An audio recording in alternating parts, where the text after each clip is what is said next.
Donc, et la troisième partie du Tanya, c'est Igeret et Teshuvah. On a déjà commencé le prakim Aleph, Bet et Gimel, donc les trois premiers chapitres. Dans le premier chapitre, l'Admor Zaken nous a plus ou moins donné l'idée globale de ce que c'est la Teshuvah et de sa force. En fait, qu'est-ce que la Teshuvah est capable de faire? Il nous avait rapporté un fameux passage de la Gemara où il nous avait rapporté trois catégories de personnes. Une personne qui n'a pas fait une mitzvah. Donc pas qu'il a transgressé une avéra, mais qu'il n'a pas fait une mitzvah positive. Donc un jour il n'a pas mis les tefilines, un jour il n'a pas fait Kriyat Shema, etc. Il suffit qu'il fasse teshuva et il est immédiatement pardonné. Deuxième catégorie de personnes, quelqu'un qui a transgressé une avéra, mais pas une avéra dont on est passible de la peine capitale ou du retranchement à l'époque. Donc pour cet acte-là, eh bien il fait teshuva, ça ne suffit pas. La teshuva est en suspens et c'est Yom Kippour qui finalisera le pardon. Ensuite, il y a troisième catégorie de personnes, qui est celui qui, Chazé Shalom, a transgressé une avéra très grave, qui normalement est passible de la peine capitale ou du retranchement. Eh bien, lui, il fait Teshuvah, il fait Yom Kippour, mais pour finaliser le pardon, il faut passer par des épreuves.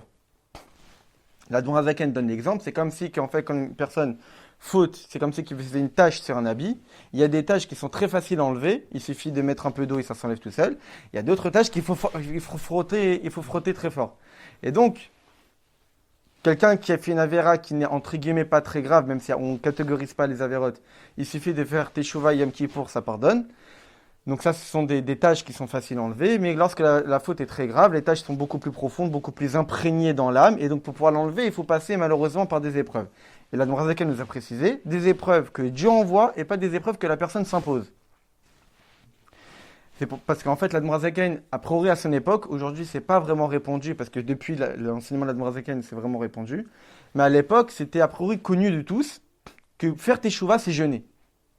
Que pouvoir se faire pardonner de ses fautes, il fallait passer par le jeûne. L'Admor Zaken, dans le premier chapitre, nous expliquait que pas du tout. Qu'en réalité, on voit bien dans les textes, et même dans les livres de l'Halacha, on ne rapporte pas du tout l'idée du jeûne comme étant l'outil nécessaire pour pouvoir faire teshuva. Pas du tout. L'Admor Zaken. Quoi? Pas obligatoire. C'est pas obligatoire, mais comme il nous a expliqué dans le deuxième et dans le troisième chapitre, c'est nécessaire pour une certaine raison. On avait rapporté que normalement dans la Gemara, il y a une quatrième catégorie, c'est la personne qui fait Chilul Hashem. Donc Chilul Hashem, c'est pas dire un gros mot dehors avec une qui est passée à la tête. Chilul Hashem, c'est vraiment très grave, c'est pousser les autres à fauter par exemple. C'est vraiment quelque chose de très grave.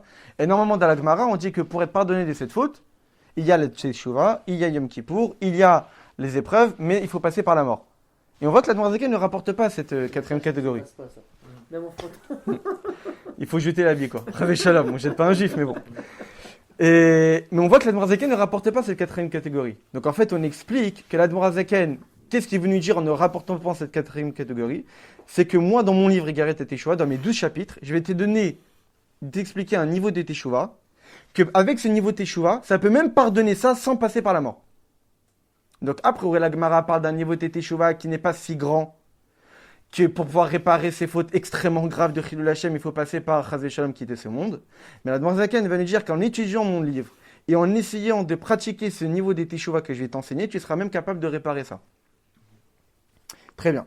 Et donc en réalité, on voit que dans le premier chapitre, donc l'Admor Zaken nous avait dit que la Teshuvah, c'est quelque chose qui doit être Belev Shalem et Behemet, ça doit être quelque chose qui doit être avec un cœur complet et vraiment. On avait déjà expliqué que ça veut dire quoi avec un cœur complet? C'est-à-dire avec un vrai amour, avec un vrai sentiment envers Akadosh Baruch Hu. C'est qu'on ne peut pas faire Teshuvah en voulant se rapprocher de Dieu, mais tout en aimant d'autres choses qui sont contraires à la volonté de Dieu. Et quand on dit Behemet, c'est-à-dire que lorsqu'on fait Teshuvah, il faut que ça perdure éternellement. C'est-à-dire qu'on ne peut pas faire quelqu'un qui fait une vraie Teshuvah sur le moment, dans sa tête, c'est impensable qu'il puisse refauter. Après, malheureusement, les aléas de la vie font que peut-être le Sahara, il a encore séduit et que malheureusement, il a encore rechuté. Mais dans la tête de la personne, alors, ce qui fait Teshuvah, l'idée même de refauter ne peut pas exister. On parle d'une Teshuvah complète. Hein. Oui, d'une vraie Teshuvah. On a vu aussi qu'on pouvait faire une Teshuvah point par point. Alors, on avait dit ça, mais après, on avait expliqué, d'après l'Admor Zaken, que ça peut pas être une véritable Teshuvah, une Teshuvah pareille. Pourquoi? Parce qu'en fait, c'est quoi Teshuvah? C'est être une nouvelle personne. C'est complètement être différent de ce qu'on était au préalable. Donc ça voudrait dire quoi faire Teshuvah? C'est ne faire qu'un avec Dieu. Comment je peux faire qu'un avec Dieu si sur une seule mitzvah, maintenant je vais être avec Dieu, mais surtout le reste, je vais être différent de Dieu? C'est-à-dire que là, soumission que j'ai acceptée sur moi, le joug divin que j'ai accepté sur moi n'est pas total. Le joug divin, je l'ai partagé en plusieurs.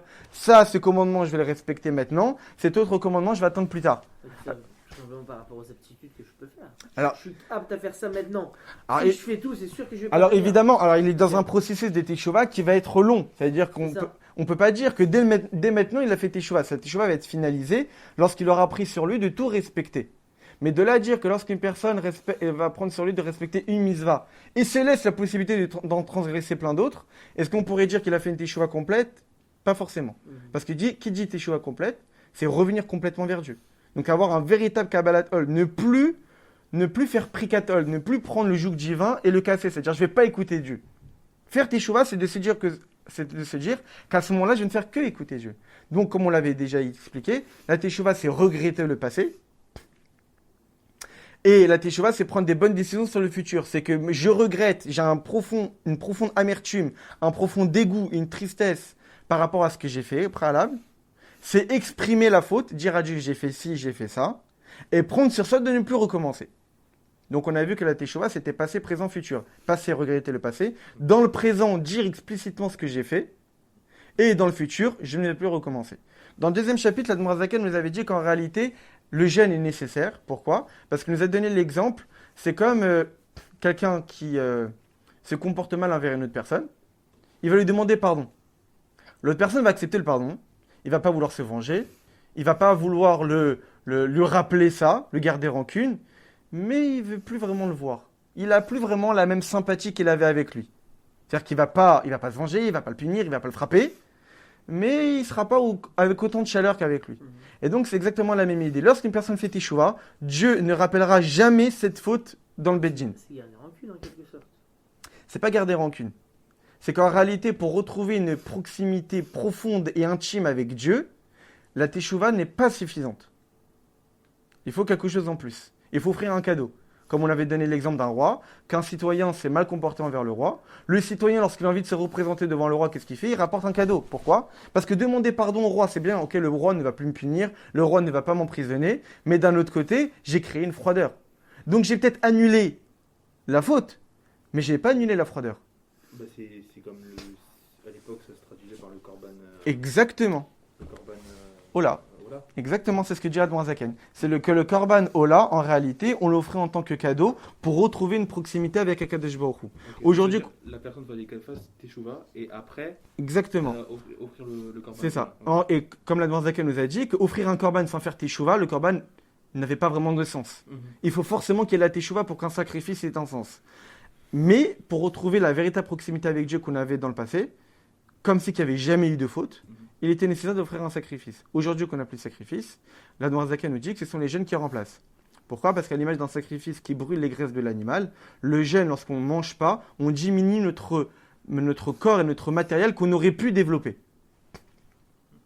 Ensuite, l'Admor Zaken nous avait dit, et ensuite il avait rapporté des écrits du Harizal, on voit qu'en fonction de certaines fautes, il y a un certain nombre de jeûnes à faire. Donc on avait vu par exemple... Ouais, c'est fou ça. Ouais. Donc on avait vu par exemple...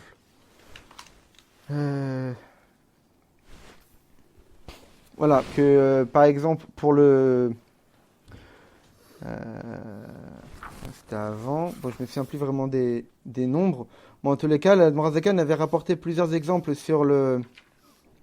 Voilà, par exemple, quelqu'un qui n'a pas prié, il doit faire 61 jeûnes.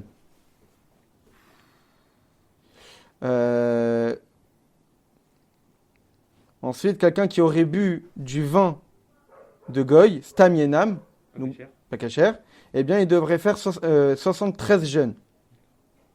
Quelqu'un qui aurait fait Zera Levatala, donc il aurait une perte de semences inutile, eh bien, il devrait faire 84 jeûnes.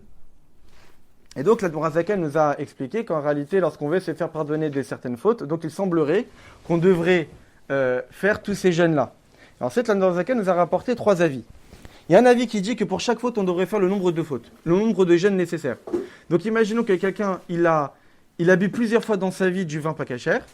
Donc, on a vu que pour le vin pas cachère, c'était 73 jeûnes. Donc, s'il a bu dans sa vie 10 fois du vin pas cachère, il devrait faire ses 30 jeûnes. D'accord, ok. Ensuite, on a vu qu'il y avait un Ok, deuxième bonne avis. soirée. Ensuite, on avait vu qu'il y avait un deuxième avis qui pense que on va pas faire le nombre de jeûnes pour chaque faute, mais on en fait x3. Pourquoi? Parce qu'on considère qu'à partir du moment où on a fait une faute 3 fois, on l'a déjà considérée comme étant permise. À partir du moment qu'on a fait 3 fois la même faute, c'est qu'en fait, on est rentré dans un état de nous-mêmes où pour nous, dans notre tête, on a complètement perdu conscience que c'était une faute. Donc, on est déjà arrivé à la limite. Donc, pas la peine de continuer à faire beaucoup plus de multiplication de jeûnes, parce que déjà, l'essentiel a déjà été fait au bout de 3 fois. Ensuite, on a vu un troisième avis qui considérait qu'une fois le nombre de jeûnes était suffisant. Ensuite, l'Admoral Zaken nous avait expliqué qu'en réalité, tous ces jeûnes-là, il semblerait que c'était plutôt de les anciennes générations. Parce qu'aujourd'hui, on est extrêmement faible, spirituellement et matériellement et physiquement, qu'on n'est pas capable de s'imposer autant de jeûnes. Parce qu'en s'imposant autant de jeûnes, on va perdre plus qu'on va gagner. Parce qu'en réalité, en s'imposant un jeûne, on va perdre des forces, on va moins étudier la Torah, moins prier, donc tout ce qu'on voulait gagner, on va le perdre. On sera moins capable de servir Dieu. Alors que le but du jeûne, c'est de justement retrouver une proximité avec Dieu. Comment j'ai pour retrouver une proximité avec Dieu en m'imposant des jeûnes, sachant que je pourrais plus étudier, plus pratiquer les mitzvot, plus prier convenablement. Ça n'a plus vraiment de sens. Donc l'Admoral Zaken nous avait expliqué qu'en réalité, aujourd'hui, ce qui remplace les jeûnes, c'est la tzedaka. À la place de jeûner, il faudrait donner la tzedaka. Ensuite, l'Admoral Zaken nous avait dit que mais quelqu'un qui est vraiment sincère, qui veut vraiment retrouver la proximité avec Dieu, alors il va devoir faire une certaine organisation. Comment il va faire? Toutes les fautes les plus graves qu'il a fait, vraiment les fautes graves, les fautes vraiment très graves, qui sont passibles de peine capitale ou de retranchement, ça il va devoir respecter une fois le nombre de jeûnes.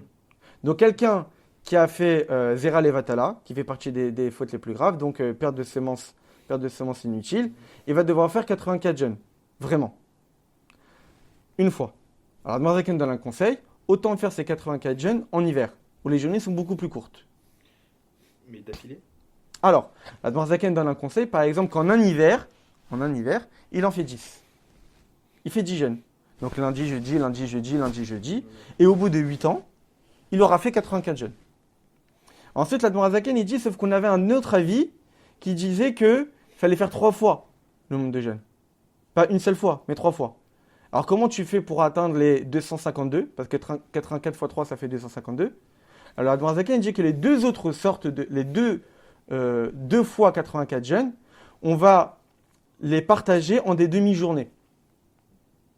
Donc les 84 premiers jeûnes, on va faire 84 x 2, ça fait 168 demi-journées. Et pour encore les 84 jeûnes, encore 168 demi-journées. Donc on voit qu'en fait l'Admoral Zaken donne un conseil pour que ça soit plus supportable. Donc 84 complets, ensuite le 164 en demi-jeûne, et ensuite il dit pour toutes les autres fautes, qui ne sont pas dans la catégorie des plus graves, on les rembourse en faisant la tzedaka. Et donc avec une certaine valeur, la valeur d'un repas, ou de 2 repas pour une journée. Donc voilà comment l'Admoral Zaken nous a expliqué durant le premier, le deuxième et le troisième chapitre, c'était quoi la teshuva, comme quoi c'était pas le jeûne. Le jeûne était seulement après la teshuva. Donc déjà on a compris que quelqu'un qui va s'imposer des jeûnes, ça n'a pas de sens, il n'a pas fait une véritable teshuva. Donc en ayant vraiment conscience de la gravité de ses fautes, en pleurant, en exprimant devant Dieu tout ce qu'il a fait, et en prenant celui de ne jamais recommencer. Quand on connaît la valeur des avérotes, Ouais. on peut en déduire, même si on n'a pas la certitude, la valeur des mitzvot. Plus ou moins, oui. Plus ou moins. Donc on ne peut pas se dire que s'il y a une avéra qui correspond à 84 jeûnes, il y a peut-être une mitzvah qui correspond à la réparation de ces 84 jeûnes directement. Alors, Pourquoi on est obligé d'aller jeûner? parce qu'en réalité... Pour le faire, voilà, j'ai fait une avéra, ok, je vais faire une mitzvah pour compenser. Sincèrement, avec le cœur. Parce qu'en réalité, c'est pas du tout les mêmes choses. On avait vu au tout début que les 248 mitzvot positifs, c'est les 248 organes qui correspondent aux 248 organes, et les 365 interdits correspondent aux 365 vaisseaux. Donc tu vas pas réparer une erreur dans le vaisseau en améliorant un organe. On nous demande bien de mettre la tzedaka.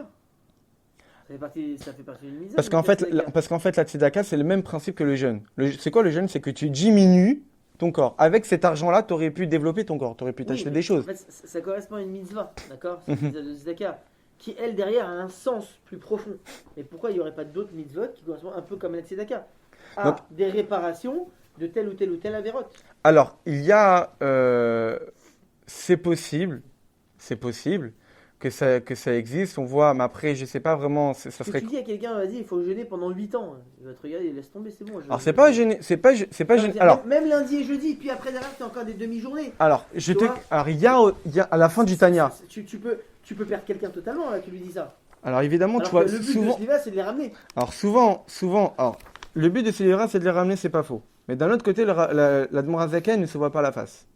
Il dit quelqu'un qui veut vraiment se retrouver devant Dieu. C'est-à-dire qu'on peut tout rattraper par de la zaka, à la limite.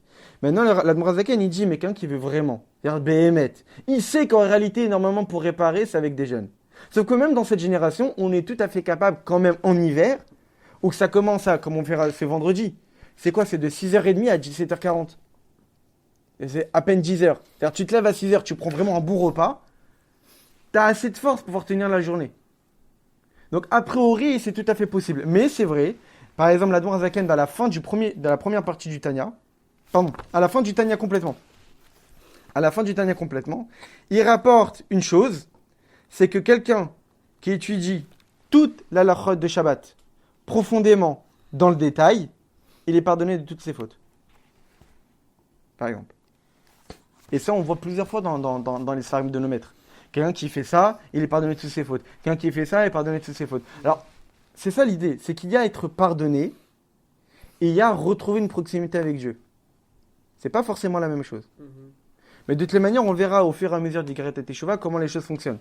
On verra que, comme on le verra au tout début du 4e chapitre, qu'il y a 2 catégories de Teshuvah et qu'il est évident qu'en fonction des circonstances, une catégorie de Teshuvah sera plus nécessaire, ne sera pas assez suffisante et on sera obligé d'utiliser la 2e catégorie en fonction des situations. Parce que tu vas faire Mifsaïm, tu vas mettre les tefilines à quelqu'un.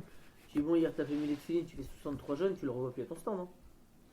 Alors c'est évident que je vais pas lui dire ça. Non mais, non, je te l'ai grossi, mais c'est même au bout d'un moment, 2, 3, 4, 5, 10 non, ans, mais, tu le revois plus à ton mais stand. déjà, faut bien comprendre que les jeunes, ça ne répare pas la faute. Réparer la faute, c'est la teshuva. Et la teshuva, ça peut se faire en un instant, quoi. Voilà. Mais les jeunes, c'est juste pour retrouver la proximité avec Dieu. D'accord. C'est juste ça. Qui est essentiel quand même, parce que comme on l'avait dit, que lorsqu'on n'a pas retrouvé la proximité avec Dieu, Dieu n'a pas forcément autant de désir quand il voit nos mitzvot. C'est-à-dire que quelqu'un qu'on a une froideur avec lui, on voit qu'il se comporte bien après. Mais tant qu'il n'a pas fait vraiment un geste pour annuler cette froideur, même son bon comportement qui va suivre, j'aurai pas autant je vais pas autant apprécier que s'il avait déjà annulé cette froideur. Donc, si nous, on veut que Dieu puisse vraiment apprécier nos mitzvot, comme si qu'on n'avait jamais fauté de notre vie, faire teshuva, a priori, c'est pas suffisant. Et la fin du 3e chapitre, l'Admor Azaken dit, c'est pour cette raison que dans notre génération, tous les gens sérieux multiplient énormément de tzedaka. Aujourd'hui, on ne doit pas vraiment calculer la tzedaka. Et l'Admor Azaken finit aussi notre 3e chapitre, c'est que le juste ne doit pas se dire, ah oui, c'est vrai, j'ai déjà appris dans la halakha, qu'on n'a pas le droit de dépasser en 5e. On ne doit pas dépasser 20% de ce qu'on gagne à donner à la tzedaka. Pourquoi? Parce qu'après, on est mevazvez, on méprise notre argent. L'Admor Azaken, il dit ça, c'est seulement pour les tzedikim, qu'ils n'ont pas le droit de dépasser 20%. Mais pour quelqu'un qui a fait des avérotes, et qui doit réparer sa avérote, est-ce qu'une personne qui est malade, il va commencer à réfléchir à 2 fois avant d'utiliser son argent pour guérir? Jamais d'avis. Quelqu'un qui est malade, il est capable de dilapider tout son argent pour guérir, pour retrouver la bonne santé. Le mec qui a des tzadikim, dès qu'il recevait de l'argent, il le redonnait immédiatement. D'accord, mais ça... Il n'était pas 20%, il D'accord. était à 100%. Il D'accord. n'avait pas de quoi manger, mais il ne voulait pas garder cet argent-là. Ça, ils font plus. Mais si déjà eux, ils font ça, alors à plus forte raison, nous. Oui, mais ils transgressent quand même une halakha À partir du moment que c'est fait par un tzaddik, c'est évident que non. C'est-à-dire ils respectent forcément cette halakha-là. Ou pour une certaine raison, peut-être qu'ils devaient faire ça. Par exemple, quand le rabbi il donnait la zakat toute la journée le dimanche, pendant 8 heures d'affilée, le rabbi savait très bien, parce qu'en fait c'est marqué clairement dans la Gemara, que qu'est-ce qui rapproche la Géoula, c'est la tzedaka. Le rabbi faisait pas ça par rapport à réparer Chazé ou quoi que ce soit. Le rabbi faisait ça juste pour accélérer l'avenue du Mashiach. Parce qu'elle est accélérée véritablement par la tzedaka. Et donc cette histoire de 20% ne concerne que des personnes qui n'ont rien transgressé. Mais des personnes qui ont déjà rien transgressé, donc il s'est mis une situation d'être malade. Garde 20% ensemble. Quand même pas, mais bon. En tous les cas, c'est-à-dire quelqu'un qui faute, il est devenu malade, comme c'est expliqué longuement en Chassidut et même dans la Gemara. On a dit que grande est la Teshuvah qui apporte la guérison dans le monde. C'est-à-dire qu'il y a un lien entre la guérison et la Teshuvah. La Teshuvah, ça permet de guérir quelqu'un qui s'est rendu malade en faisant des fautes. Il y a des maladies du corps, il y a des maladies de l'âme. Et les maladies de l'âme, c'est parce qu'on s'est porté préjudice en faisant des fautes. Et comment on répare ça? En faisant Teshuvah. Comme on le verra. Donc maintenant, qu'est-ce qu'on a compris pendant ces 3 premiers chapitres? On a compris globalement c'est quoi la Teshuvah, regretter, prendre des bonnes décisions, être complètement une nouvelle personne. On a expliqué ce que c'était les jeûnes, on a expliqué ce que c'était la Tzedaka, comme quoi que Tzedaka et les jeûnes ne font pas partie de la Teshuvah. C'est seulement après. Maintenant, à partir du Perek Dalet, l'Admor Zaken va vraiment rentrer dans le vif du sujet. Qu'est-ce que la Teshuvah? Parce qu'en réalité, avant de jeûner, avant de faire la Tzedaka, il faut d'abord faire Teshuvah. Mais c'est quoi faire Teshuvah? Qu'est-ce que ça signifie faire Teshuvah? Et l'Admor Zaken va nous dire qu'en fait, pour comprendre c'est quoi faire Teshuvah, il faut comprendre c'est quoi le mot Teshuvah. On sait très bien, comme c'est expliqué longuement en Chassidut, que pour comprendre une chose, il faut d'abord voir son nom. À travers le nom d'une chose, on définit ce qu'elle est. À travers le nom d'une paracha, on a tout le message d'une paracha. À travers le nom d'une personne, on peut plus ou moins déceler son caractère. Je dis bien plus ou moins, parce que le nom ne veut pas forcément tout dire. Comme c'est expliqué en Chassidut, tu as 2 personnes qui s'appellent Menachem, pourtant ils n'ont pas du tout le même caractère. Mais d'une certaine manière, le nom définit la chose. Donc si on appelle Teshuvah, c'est que forcément à travers ce nom-là, on a la définition de ce que c'est. Alors Perek Dalet. On va faire un peu dans les mots.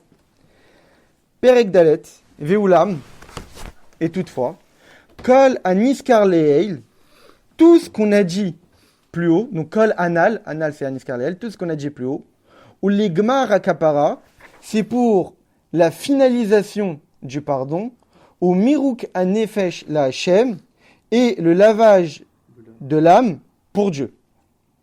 Achar Teshuvah, après avoir fait Teshuvah. Comme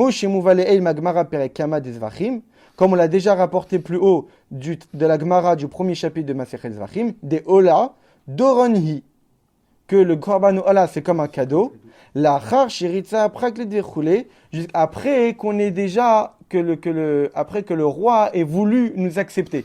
Donc après que le roi ait accepté de nous pardonner, on va offrir un cadeau supplémentaire. Donc là, qu'est-ce que l'Admor Zaken nous dit ici? L'Admor Zaken dit, tout ce que je t'ai dit avant, c'est après la Teshuvah. Et donc, on a vu qu'il y avait certaines catégories de jeûne pour certaines avérotes, d'autres catégories de jeûne pour d'autres avérotes, il y a l'utilité de la Tzedaka, etc. Mais, on n'a pas vraiment dit ce que c'était la Teshuvah.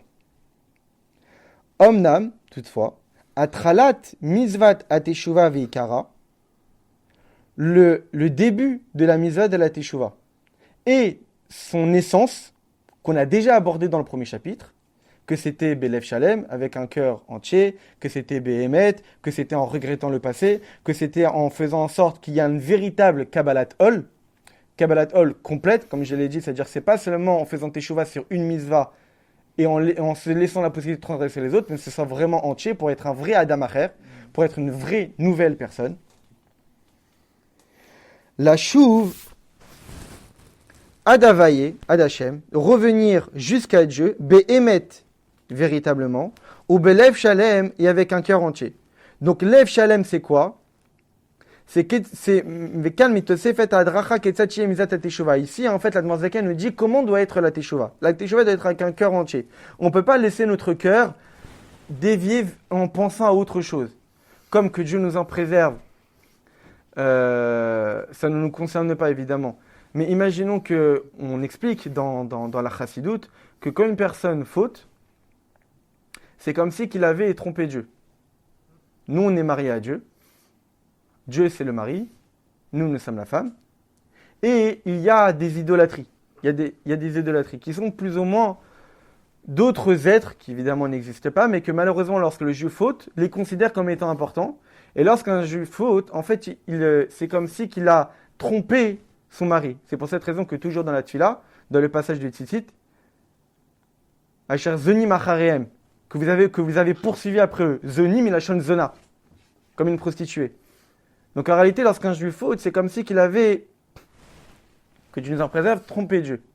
Qu'il allait voir ailleurs, alors qu'il avait tout auprès d'Akadosh Baruch Hu. Donc lorsqu'un juif il fait Teshuvah, il doit le faire Belev Shalem avec un cœur entier et montrer à Dieu qu'il n'est plus du tout attiré par ce genre de choses. et Behemet, avec une teshuva véritable. Et on sait très bien que le sens du mot Emet en hébreu, c'est quelque chose qui perdure tout le temps. La fameuse différence entre Emet et Sheker, comme on l'a souvent entendu, c'est que chaque lettre du mot Emet, elle a 2 pieds, alors que le mot Sheker, chaque lettre, elle tient sur un seul pied. Le Sheker, c'est quelque chose qui ne dure pas, alors que le Emet, c'est quelque chose qui dure éternellement. Comme il est marqué, Ani Avaye le Shanichi. Moi, Dieu, je n'ai jamais changé. Dieu ne change pas parce que Dieu est un Dieu de vérité. Et donc, maintenant qu'on a compris ça, Aereach Levaer, on est donc obligé d'expliquer, Eitev convenablement, Chavat Abiour avec une explication qui est large. Donc là, l'Admor Zaken va commencer à expliquer longuement. Qu'est-ce qu'il va commencer à expliquer longuement?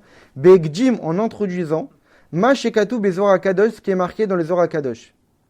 Bebiur Milat Teshuva, sur l'explication du mot Teshuva, Al Derech Hasod d'après les Sod, d'après les secrets de la Torah.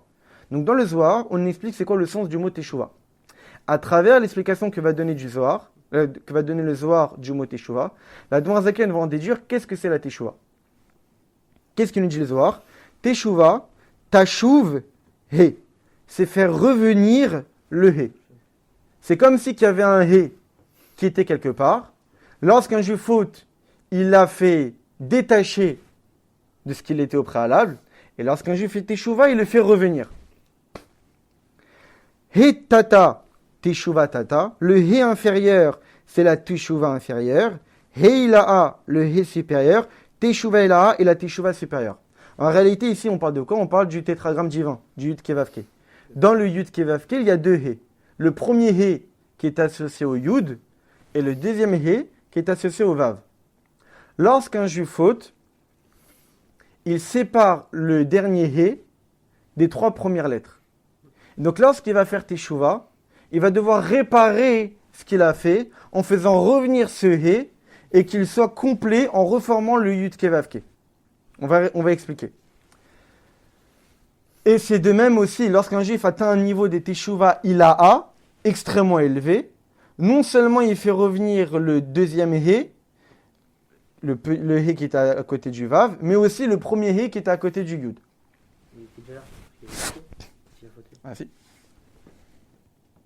Quand il faut, tu enlèves les 2 He, c'est ça? Ah, et quand il... Alors, on va voir. En réalité, comme l'Admor Zaken avait expliqué, quelle est la différence entre Teshuva Tata et Teshuva Ilaha? Qu'est-ce qu'apporte Teshuva Ilaha que Teshuva Tata n'a pas? Et quand est-ce que ce sera vraiment utile de faire Teshuva Ilaha? Lorsque Teshuva Tata, a priori, n'est pas suffisant. Et on verra qu'en réalité, Teshuva Tata et Teshuva Ilaha, ce sont 2 sortes de Teshuva complètement différentes, dont la manière de faire Teshuva n'est pas la même. Et donc, en réalité, qu'est-ce qu'on vient de voir ici? On va devoir, pour comprendre c'est quoi la Teshuva, que la Teshuva, c'est revenir vers Dieu véritablement avec un cœur entier, il sera nécessaire d'expliquer 3 choses. Première chose, d'expliquer le mot Teshuva d'après les secrets de la Torah. Deuxième chose, c'est ce que l'Admor Zaken va dire après. On va continuer et après on va revenir sur ça un peu après. On reprend dans le texte. Donc la première chose à expliquer, c'est quoi le mot Teshuva? Que Teshuva, c'est faire revenir, Teshuva Tata, une Teshuva inférieure, c'est faire revenir le He inférieur, et la Teshuva supérieure, c'est faire revenir le He supérieur. Ensuite, l'Admor Zaken pose une autre question. Il dit, Vegam Mashikato Bezor Kadosh. Et aussi, qu'est-ce qu'il est marqué dans le Zohar Kadosh? Beksat Mikomot, dans certains endroits, chez En Teshuva Moelet, que la Teshuva ne fonctionne pas, que la Teshuva n'a pas d'impact, ne change rien, les Pogam Brito Motizera Levatala. Pour quelqu'un qui faute avec son Brit et qui a des semences inutiles, des paires de semences inutiles. Donc le Zohar dit a priori, quelqu'un qui fait Teshuva lorsqu'il a transgressé ces fautes-là, ça ne fonctionne pas. Et Vodvar Tamoua Meod. Et ça, c'est quelque chose qui est extrêmement étonnant. Chez En Lechadvar Omed Bifna Teshuva. Car on sait très bien que rien ne tient devant la Teshuva. On sait très bien que la Teshuva est capable de tout réparer a priori. Donc comment le Zohar peut-il dire que la Teshuva ne marche pas pour ces deux fautes-là? Pour ce genre de fautes-là. Même pour quelqu'un qui est idolâtre, même pour quelqu'un qui a tué une autre personne, etc. Donc quelqu'un qui a eu des mauvaises mœurs, quelqu'un qui a fait Avodazara, mais quelqu'un qui a fait le meurtre, a priori, ça marche la Teshuva. Même pour ces fautes-là. Mais quelqu'un qui a fait Zera Levatala, qui a une perte de semences inutile, ça c'est impossible de réparer. Au Pirej Bereshit Chochma, mais dans la Reshit Chochma, qui est un livre d'un des élèves de Rabbi Moshe Cordovero, donc à l'époque du Harizal,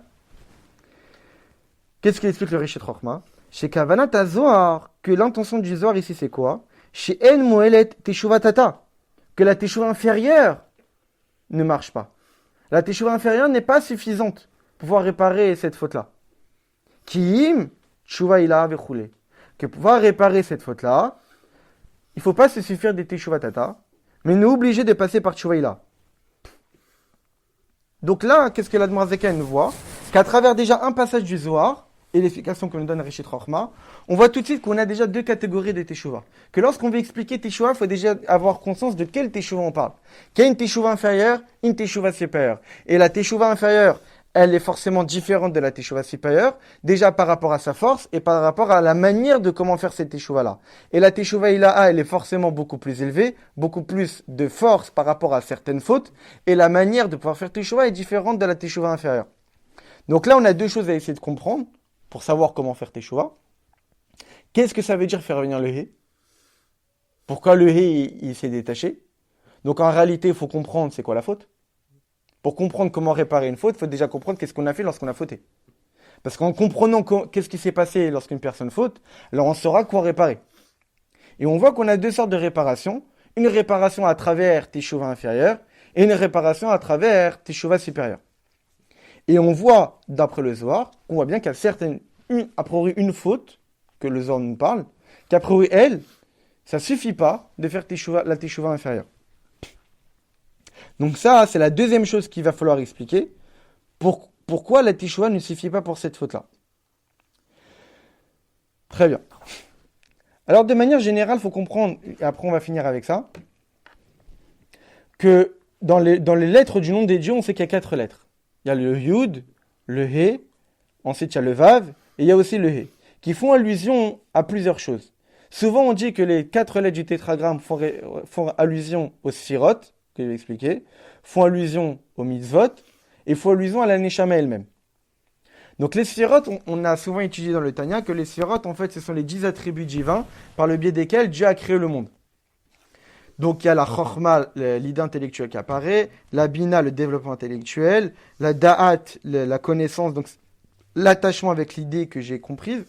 Et ensuite il y a les 6 émotions, Chesed, Gvora, Tiferet, Netzar, Hod, Yesod, et Malchut, qui est la concrétisation de toutes les émotions. Et donc en réalité, à travers le tétragramme divin, qui est le nom de Dieu par le biais desquels Dieu créa le monde, eh bien, on voit dans ces 4 lettres une allusion à toutes les sphirotes. Le Yud, c'est Chokhmah, parce que la Chokhmah, c'est l'idée qui apparaît, qui n'est pas encore développée, comme le Yud, qui est une toute petite lettre. Ensuite, il y a le He, qui est une grande lettre qu'on a développée. Et donc, en fait, c'est Bina, c'est le développement intellectuel, que le Shla Kadosh explique en réalité comment le He est apparu. Dans le Yud, c'est comme le Père. Et le père, lorsqu'il va donner à la mère, il va donner quelque chose qui est caché en lui, lors de la conception. Le Yud, on sait très bien qu'il y a les lettres qui sont dévoilées, il y a les lettres qui sont cachées. Le Yud, c'est un Yud. Mais quand on prononce le mot Yud, ça cache 2 lettres. Un Vav et un Dalet, pour faire Yud. Donc le Vav et le Dalet qui sont cachés dans le Yud vont être donnés, et lorsqu'elles se mélangent, si on met un Vav dans le Dalet, ça forme un He. Donc en réalité, dans le Yud, dans la Chokhmah, dans l'idée intellectuelle, est caché déjà tout le développement. Donc à partir du Yud, ça va donner le He, la Bina, le développement intellectuel. Après ça, on passe aux émotions. Vav, valeur numérique. 6, les 6 émotions. Chesed, Gvura, Tiferet, Netzar, Hod, Yesod. Et ensuite, on passe au He, la dernière lettre, qui fait référence à la Malchut, parce que le He, ça fait référence à la parole.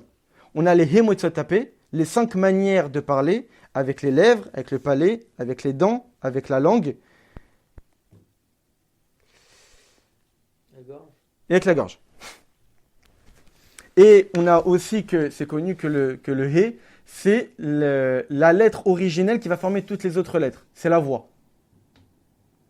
que lorsqu'on ne prononce pas encore de lettres, la lettre originelle lorsqu'on parle, c'est He. Après, lorsque ça arrive aux dents, au palais, etc., on commence à former d'autres lettres.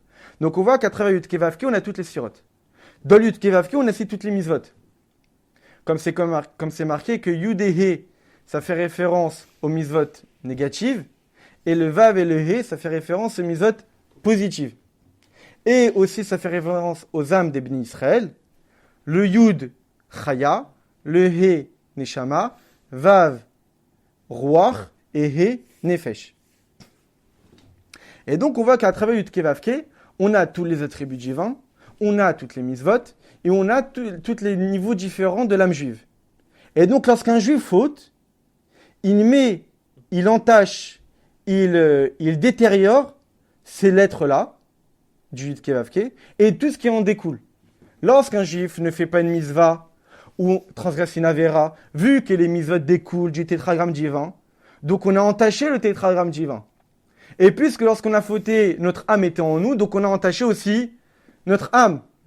Et puisque notre âme, elle est chelek availlée, comme on le verra plus tard, c'est une partie de Dieu véritablement, donc on a toute l'ADN du divin, donc dans notre âme, il y a aussi les 10 sphirotes. Donc aussi les 10 sphirotes ont été entachés. Donc c'est pour cette raison que lorsqu'un juif faute, en fait, il entache, il détériore le nom de Dieu Yud Kei Vav Kei. D'où le fait qu'en fait le He se sépare. La dernière lettre He, c'est la Shrina. C'est la concrétisation de la résidence de Dieu ici-bas. Donc lorsqu'un juif faute, il fait en sorte que la Shrina est repoussée. Il fait en sorte que la Shrina descend en exil. Donc elle se détache de la source spirituelle. Uniquement la dernière lettre. Le dernier He. Alors on verra qu'en fait il y aura aussi le premier He. Mais pour l'instant je reste dans l'idée globale. D'accord. Et donc lorsqu'un juif fait teshuva, il répare ces erreurs-là. Donc on verra comment ça fonctionne, comment la teshuva permet de pouvoir réparer ça. Je l'avais déjà souvent expliqué une fois, c'est qu'en réalité la teshuva va entre guillemets taper plus haut. C'est que lorsqu'on veut réparer quelque chose, il faut forcément utiliser un outil qui est beaucoup plus fort que la chose que je vais réparer. La teshuva, c'est une mitzvah particulière qui n'est pas comme toutes les autres mitzvot. C'est comme la Noirzaken donne exemple dans le côté Torah. Toutes les mitzvot, c'est comme de la nourriture. C'est grâce à ça qu'on vit au jour le jour. Mais lorsqu'une personne tombe malade, continuer à manger, ça ne va pas le faire guérir. Donc on a nécessaire d'avoir une vitalité supérieure pour pouvoir guérir d'une maladie. C'est quoi? C'est le médicament. Le médicament, il a une puissance de vitalité qui est beaucoup plus importante que de la nourriture. Donc lorsqu'une personne est en bonne santé, bien manger, bien boire, c'est suffisant. Lorsqu'une personne respecte Torah et Mitzvot, faire Torah et Mitzvot, c'est suffisant d'être vivant spirituellement parlant. Mais lorsque Chazé Shalom, une personne faute, eh bien en réalité, continuer à faire des mitzvot, il faut continuer. Mais ça ne sera pas suffisant pour réparer la situation. Parce que continuer à manger lorsqu'une personne est malade, il faut continuer à manger pour que le corps puisse subsister. Mais ce n'est pas pour autant qu'il va guérir. Pour pouvoir guérir, il faut utiliser une force qui est beaucoup plus élevée et beaucoup plus forte que les mitzvot elles-mêmes, qui est la teshuva. Donc c'est ça qu'on va essayer de comprendre après Bezrat Hashem la semaine prochaine.